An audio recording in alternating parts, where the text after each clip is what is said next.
Bismillahirrahmanirrahim. Assalamualaikum warahmatullahi wabarakatuh. Bismillah, innal hamdalillah nahmaduhu wa nasta'inuhu wa nastaghfiruh wa na'udzu billahi min shururi anfusina wa sayyiati a'malina, may yahdihillahu fala mudilla lahu wa may yudlil fala hadiya lahu. Asyhadu an la ilaha illallah wa asyhadu anna Muhammadan abduhu wa rasuluh. Allahumma shalli wa sallim ala sayyidina Muhammadin wa ala alihi wa sahbihi ajma'in. Rabbi shrah li sadri wa yassir li amri wahlul 'uqdatam min lisani yafqahu qawli. Amma ba'd. Qala Allah ta'ala fi kitabil karim wa huwa asdaqul qailin. A'udzu billahi samil 'alim minasyaitonir rajim. Bismillahirrahmanirrahim. Ya ayyuhalladzina amanu taqullaha haqqa tuqatih wa la tamutunna illa wa antum muslimun. Bapak Ibu hadirin jamaah salat maghrib, dan dilanjutkan dengan kajian ba'da maghrib yang dimuliakan Allah Subhanahu wa taala. Alhamdulillah, setelah kita melaksanakan kewajiban sholat maghrib, juga kita lanjutkan dengan kewajiban berikutnya, yaitu thalabul ilm. Menuntut ilmu, belajar, ngaji, itu juga hukumnya wajib. Bahkan termasuk dosa besar itu adalah kebodohan. Orang bodoh itu dosa besar. Jadi sekali lagi, orang bodoh itu termasuk dosa besar. Maka menghilangkan kebodohan itu luar biasa fadilah keutamaan. Bahkan kita menghadiri majelis ilmu sa'atan, 1 jam atau 1 saat atau 1 dudukan kita bermajelis di majelis ilmu, itu kata para ulama khairun min alfi salat. Itu lebih baik, lebih utama dibandingkan dengan alfi rakaatin, 1000 rakaat. Ini di antara keutamaan. Makanya Rasulullah SAW memberikan motivasi kepada kita, thalabul ilmi fardhatun ala kulli muslimin wa muslimatin. Menuntut ilmu, belajar, ngaji, hukumnya wajib. Wajib bagi siapa? Muslim laki-laki maupun muslim perempuan. Sehingga beruntung sekali ketika kita sekalian saat ini bisa ditakdir oleh Allah Subhanahu wa taala untuk sesaat bersama-sama mengkaji sirah nabawiyah tentang perjalanan hidup sejarah baginda Rasulullah sallallahu alaihi wasallam.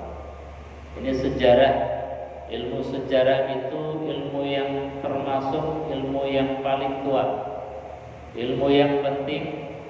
Bahkan Allah Subhanahu wa taala mencontohkan sendiri bagaimana supaya kita bisa membuat sejarah.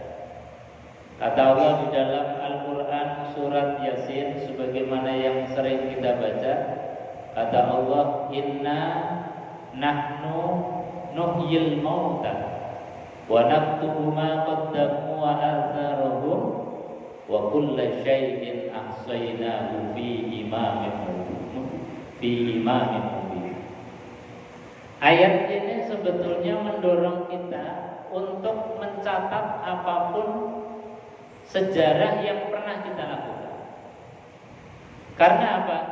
Dengan kita mencatat, membuat autobiografi kita, sejarah hidup kita, dari mulai lahir, kita dilahirkan oleh ibu siapa, bapak siapa, lahirnya di mana, itu penting. Makanya sekarang ada akte kelahiran, ada KTP, ada kartu keluarga. Itu sebetulnya adalah perintahnya Quran agar kita di dalam hidup ini sejarahnya jelas. Kata Allah, inna nahnu nuhyil mauta. Sesungguhnya kamilah yang telah menghidupkan dari kematian kalian. Kata para ahli tafsir, Allah mengatakan kami bukan berarti Allah itu banyak, tetapi dalam proses kita ini ada, proses kita ini hidup. Meskipun Allah bisa dengan kun fayakun membuat kita langsung ada, tetapi nyatanya dalam adanya kita itu melalui proses. Adanya orang tua kita, ada bapak, ada ibu, mungkin kalau ditarik ke atas ada kakek dan ada nenek. Makanya Allah membahasakan inna nahnu nuhyil mauta, dan sesungguhnya kami yang telah menghidupkan dari sesuatu yang asalnya mati. Kemudian apa? Wa naktubu ma qaddamu wa atharuhum, dan kami mencatat, kata Allah. Nah, ini menjadi penting. Ini sejarah. Allah saja mencontohkan langsung, mencatat apapun yang pernah kita lakukan. Dengan lisan kita, apapun yang terucap tidak ada yang kelewatan. Makanya di dalam ayat yang lain disebutkan wa ma ladaihi illa raqibun atid. Kata Allah Subhanahu wa taala bahwasanya di kanan dan di kiri kita itu ada dua malaikat yang senantiasa mencatat dengan rapi apa yang kita perbuat, baik ucapan, perbuatan, semuanya tidak ada yang terlewatkan. Makanya kata Allah Subhanahu wa taala, ketika sejarah kita dari mulai lahir sampai sekarang dan sampai nanti wafat, janganlah membuat catatan-catatan sejarah yang jelek. Janganlah membuat ucapan-ucapan itu kemudian ucapan-ucapan yang jelek. Jangan membuat sejarah kita itu yang akan dikenang oleh keturunan kita. Oh, si fulan itu orangnya jelek, si fulan itu orangnya suka menipu, si fulan itu orangnya jahat dan lain sebagainya. Nah, yang demikian itu berarti sejarah yang kita buat itu adalah sejarah yang jelek. Makanya buatlah sejarah dengan sejarah yang gemilang. Karena apa? Karena apapun yang kita perbuat, apapun yang kita ucapkan itu tercatat rapi oleh Allah Subhanahu wa taala. Makanya ketika kita belajar tentang sejarah baginda Nabi besar Muhammad sallallahu alaihi wasallam, ini menjadi hal yang penting. Jadi Nabi itu di dalam sejarah mulai kelahirannya sampai wafatnya beliau itu tercatat dengan baik. Meskipun para ulama ahli sejarah di dalam mencatat sejarah kapan lahirnya baginda Rasulullah SAW ini pun ada ikhtilaf, ada perbedaan di dalam penulisan atau penyampaian para ulama. Makanya ketika kita misalnya mendengar ada ustadz, ada kiai yang membicarakan bahwa Nabi Muhammad lahirnya bukan tanggal 12 Rabiul Awal, ya sah-sah saja, karena memang para ulama itu ikhtilaf.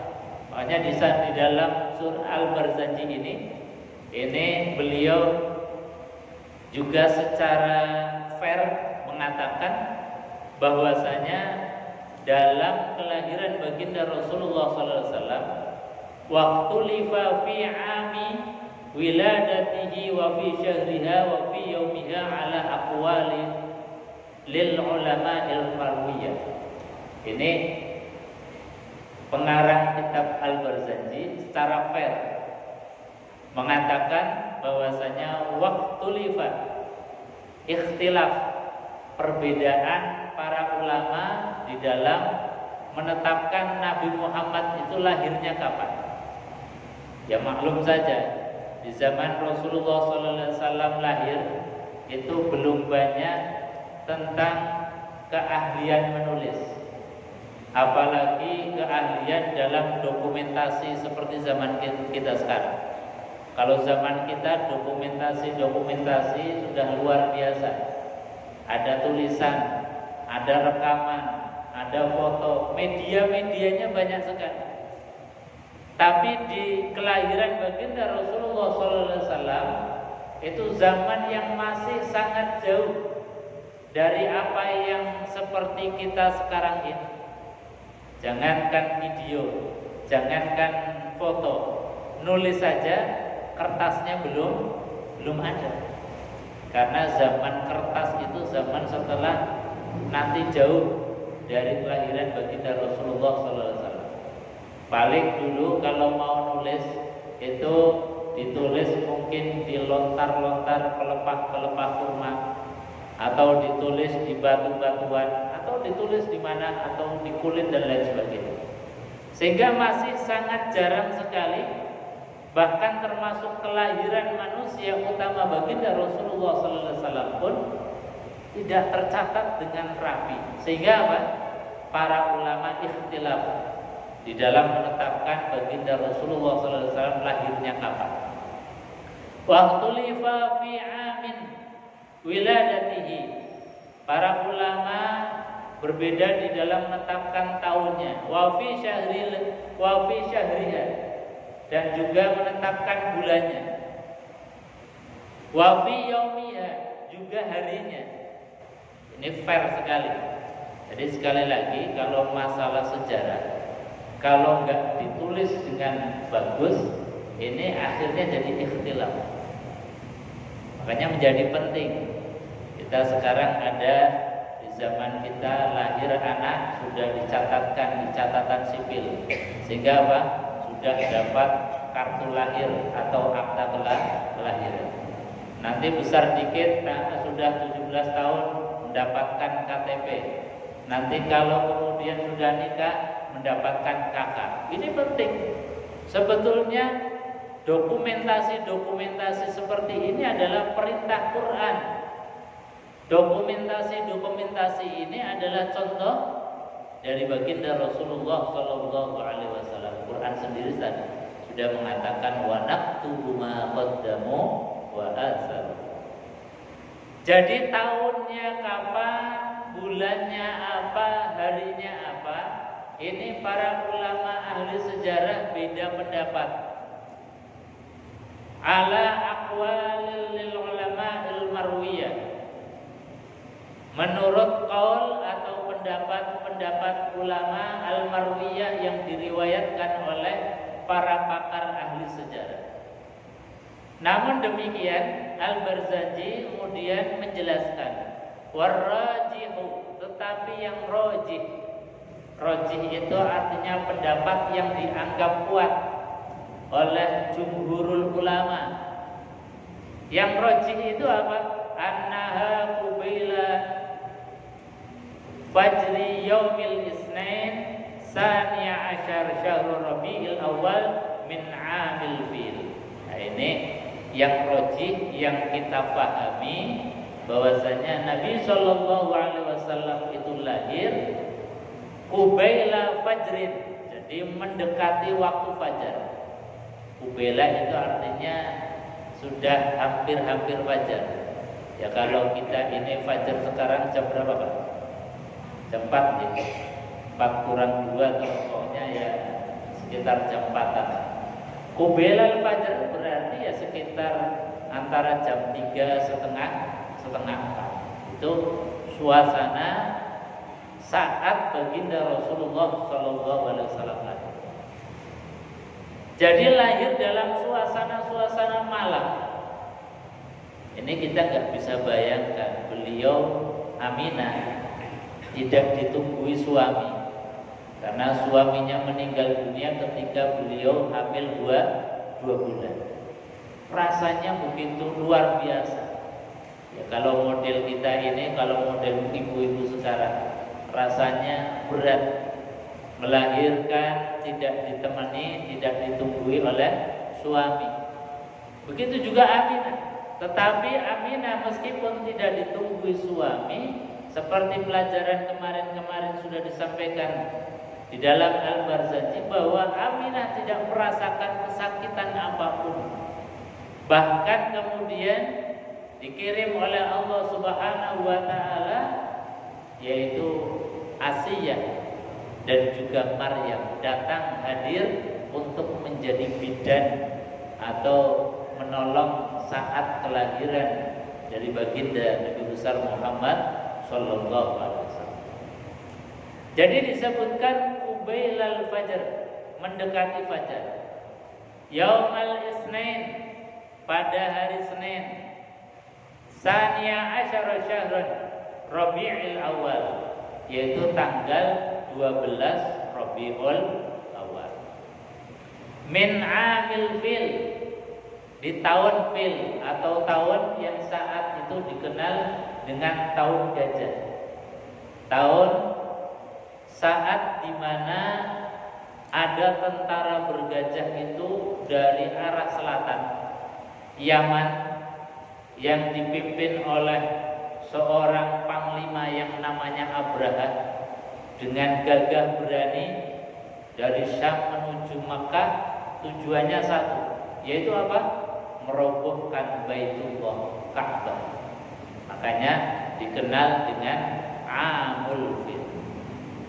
Nah, pendapat yang rajih ini yang kemudian kita kenal, bahwa Nabi Muhammad SAW lahir di hari Senin, tanggal 12 bulannya Rabiul Awal, tahunnya tahun gajah. Ini yang rajih, yang kemudian kita sepakati di tanggal 12 Rabiul Awal adalah Maulidur Rasulullah sallallahu alaihi wasallam. Namun demikian, ketika ada yang mengatakan bukan tanggal 12, bukan hari Senin, ya sah-sah saja. Karena memang tadi Al-Barzanji saja secara jelas atau beliau fair, karena memang tadi belum ada zaman tulis menulis, belum ada zaman video, membuat, merekam, memfoto dan lain sebagainya, sehingga nyaris dokumentasi kelahiran baginda Rasulullah ini tidak secara pasti kemudian ditetapkan oleh para ulama. Jamaah yang dimuliakan Allah Subhanahu wa taala, maka kembali Imam Al-Barzanji mengatakan ar-rajih, yang utama atau yang menjadi jumhurul ulama, Nabi lahir hari Senin 12 Rabiul Awal, tahunnya tahun gajah. Kenapa disebut tahun gajah? Karena saat itu adalah ada tentara bergajah yang akan merobohkan Ka'bah. Jamaah yang dimuliakan Allah Subhanahu wa taala, di pasal yang ke-6 ini masih dalam menceritakan satu gambaran potret di mana ketika saat-saat atau menjelang baginda Rasulullah sallallahu alaihi wasallam itu lahir. Wa dhara 'inda wiladatihi khawariq wa ghara'ibu ghaibiyah. Wa dhara 'inda wiladah, dan sangat jelas ketika baginda Rasulullah sallallahu alaihi wasallam itu mau lahir, khawariq wa ghara'ibu ghaibiyah, banyak keajaiban-keajaiban, keanehan-keanehan yang di luar nalar dan logika manusia. Irhasul linubuwah, sebagai irhas, tanda-tanda kenabian.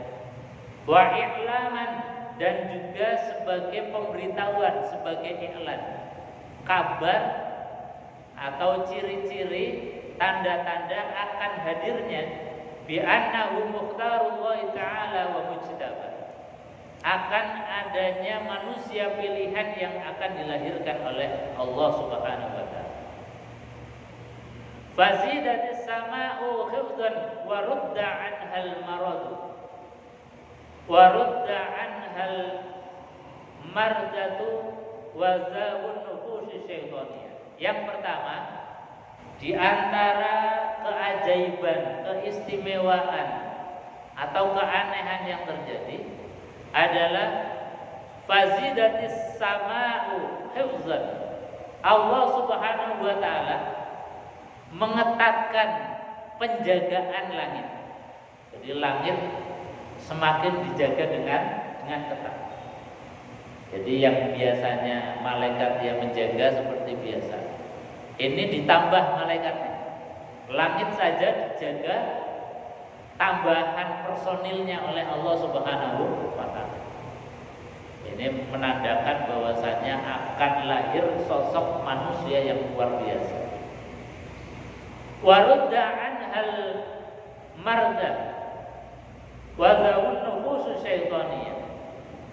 Dan ditolaknya ketika Nabi Shallallahu Alaihi Wasallam itu lahir. Kalau sebelumnya setan itu bolak-balik ke langit untuk mencuri berita-berita langit itu biasa dan gak ada hambatan. Sehingga ketika setan mencuri kabar-kabar langit, kemudian biasanya dihembuskan, disampaikan kepada ahli-ahli nujum atau yang kita kenal mungkin dukun-dukun, sehingga apa, berita langit itu sampai bocor kepada dukun.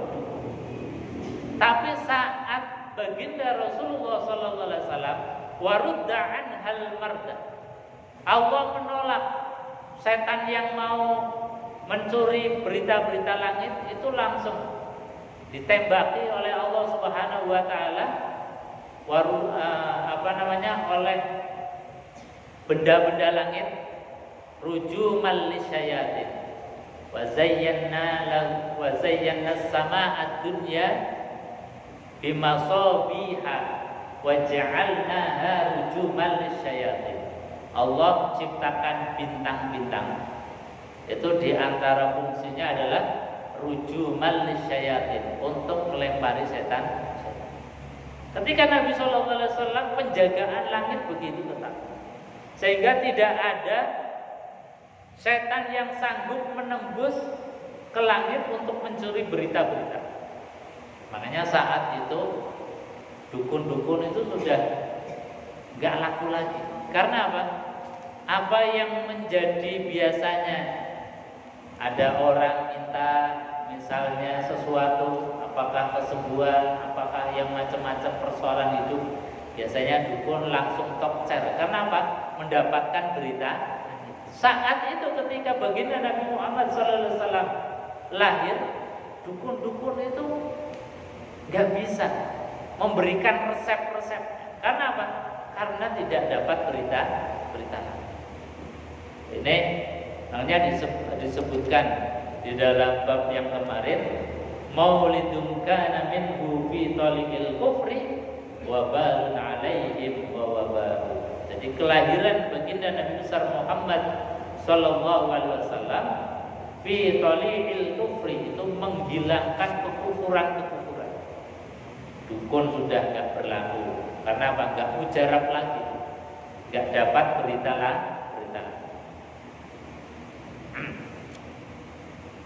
Kemudian warjamat rujumun nairati kulla rajimi fi hali marqa. Dengan dijaganya oleh Allah pintu-pintu langit, dan juga Allah melempari rujuman nairat. Jadi dengan bintang-bintang itu setan-setan itu dilempari, sehingga apa? Berita langit itu aman, tidak bocor. Wa tadallat ilaihi sallallahu alaihi wasallam anjumuz zuhriyah. Di antara hal yang menjadi keanehan, menjadi keajaiban, wa tadallat ilaihi, bintang-bintang itu posisinya menurun, mendekat ke bumi. Jadi mendekat kepada baginda Rasulullah SAW. Jadi tidak seperti biasanya bintang-bintang, benda-benda langit itu posisinya kemudian mendekat ke bumi. Jadi bumi saat itu betul-betul seperti terang benderang. Ini gambaran posisi di mana baginda Rasulullah SAW. Anjumuz Zuhriyah, dengan bintang-bintang yang sangat bersinar. Saking mendekatnya bintang-bintang itu, wastanarat binuriha, maka menjadi terang binuriha sebab cahayanya, wihadul harami waruba, bahkan tanah-tanah yang cekung, tanah-tanah yang tinggi itu semuanya tersinari oleh mendekatnya benda-benda langit termasuk bintang-bintang. Wa kharaja ma'ahu nurun adha'a lahu qusur Syam al-Qaisariyah. Dan dengan keluarnya atau lahirnya baginda Rasulullah sallallahu alaihi wasallam, nurun adha'at lahu, maka menjadi terang bahkan qusur Syam, gedung-gedung yang ada di Syria, Syam, atau Syam kalau sekarang itu Palestina. Kalau ini maknanya adalah sebelum Palestina di daerah Syria yang dulu menjadi pusat peradaban, menjadi pusat di mana banyak gedung-gedung yang tinggi. Itu digambarkan gedung-gedung yang tinggi itu saking terangnya cahaya dari langit itu bisa terlihat dari Mekah. Padahal kita tahu Mekah sampai ke Syam itu jaraknya sangat jauh. Tapi itu digambarkan itu seperti ada sinar yang sangat terang kemudian cemlorot begitu. Ya, kalau kita melihat misalnya kita yang pernah pergi haji atau umroh, itu kan di Tower Zam-Zam ada jam, yang jam itu cahayanya kemudian bisa dilihat jauh dari tempat yang sangat jauh. Itu gambarannya bahwasanya tempat atau gedung-gedung yang tinggi yang berada di Syam, posisinya bisa terlihat karena saking ada cahaya yang terang. Fara'aha man bintaqi Makkah daruhu wa maghna. Jadi sampai bisa terlihat oleh penduduk Mekah. Wan sada'al iwanu bil madainil kisrawiyah. Dan keanehan keajaiban selanjutnya adalah wan sada'a, hancurnya al iwanu, yaitu bangunan-bangunan bil madainil kisrawiyah yang ada di kota kekaisaran. Ini bangunan-bangunan yang megah yang dirancang dengan rancangan luar biasa saat itu dengan kuat, itu saja kemudian hancur.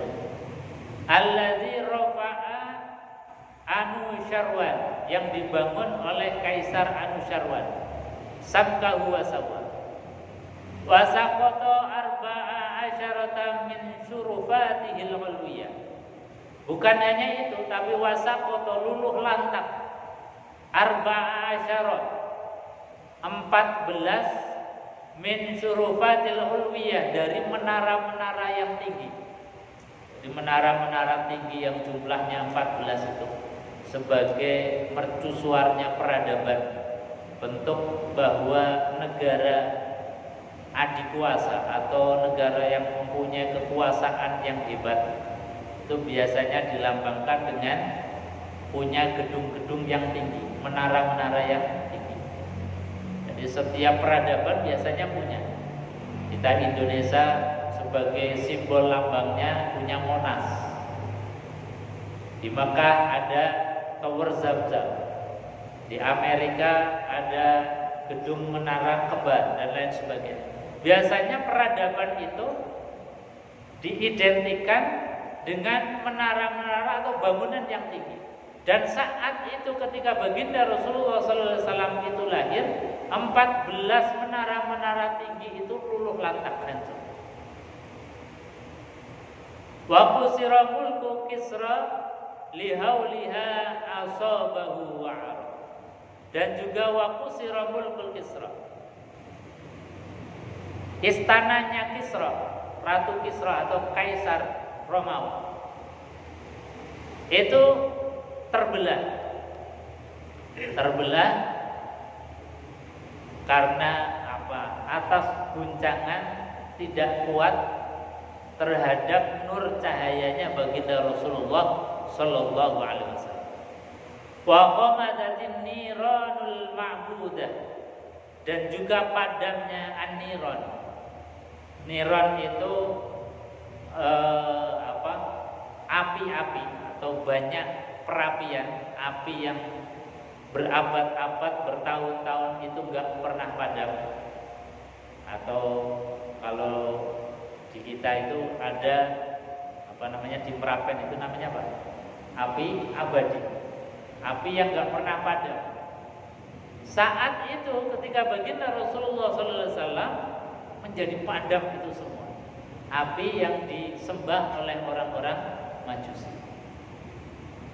Jadi ini menunjukkan bahwasanya keanehan, keajaiban sesuatu yang di luar nalar logika manusia saat baginda Rasulullah Sallallahu Alaihi Wasallam itu lahir, itu betul-betul simbol-simbol kesyirikan, baik itu memang yang berbentuk sesuatu yang nyata maupun ideologi atau logika-logika kesyirikan langsung amblas, langsung kemudian dihancurkan oleh Allah Subhanahu wa taala. Seperti tadi, simbol-simbol kesyirikan, api yang berpuluh-puluh bahkan beratus-ratus tahun itu disembah, tidak pernah padam, hancur.